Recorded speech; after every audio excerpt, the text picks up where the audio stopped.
12 ফেব্রুয়ারি অনুষ্ঠিত সংবিধান সংস্কার বা জুলাই জাতীয় সনদ বাস্তবায়নে গণভোটের প্রাথমিক ফলাফলের পর এবার এলো বড় সংশোধনী।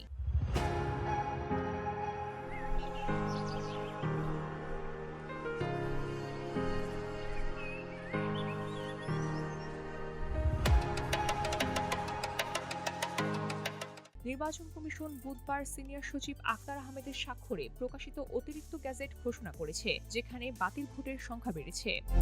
প্রাথমিক গ্যাজেটে হ্যাঁ ভোট ছিল 4,82,660, সংশোধিত ফলাফল 4,72,25,980, অর্থাৎ 9,74,680 ভোট কমে গিয়েছে।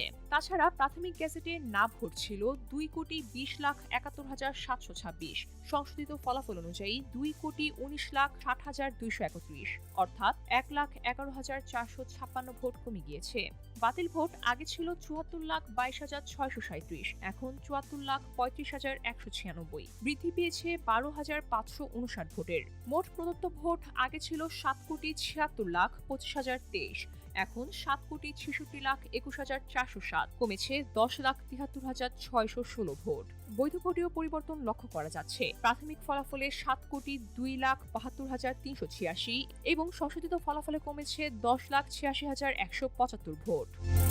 তবে হঠাৎ করে ভোটের এই সংখ্যা কম বেশি হওয়ার পেছনে কারণ নির্বাচন কমিশন স্পষ্ট করেনি। প্রথম গ্যাজেটের পর এখন সংশোধিত ফলাফল প্রকাশ নিশ্চিত করছে যে হ্যাঁ এবং না উভয় ভোটেই বড় পরিবর্তন এসেছে। এছাড়া বাতিল ভোটেও হালকা বৃদ্ধি নির্বাচনের গণনায় স্বচ্ছতা নিয়ে নতুন করে প্রশ্ন তুলেছে।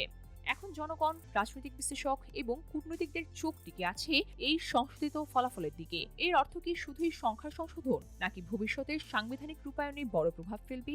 এই গ্যাজেট প্রকাশ হওয়ার পর রাজনৈতিক মহল, নির্বাচন পর্যবেক্ষক এবং জনসাধারণ সবার চোখে এখন একটাই প্রশ্ন, এবার গণভোটের প্রকৃত চিত্র কি প্রকাশ পেল, নাকি আবারও আসবে নতুন কোনো সংশোধনী?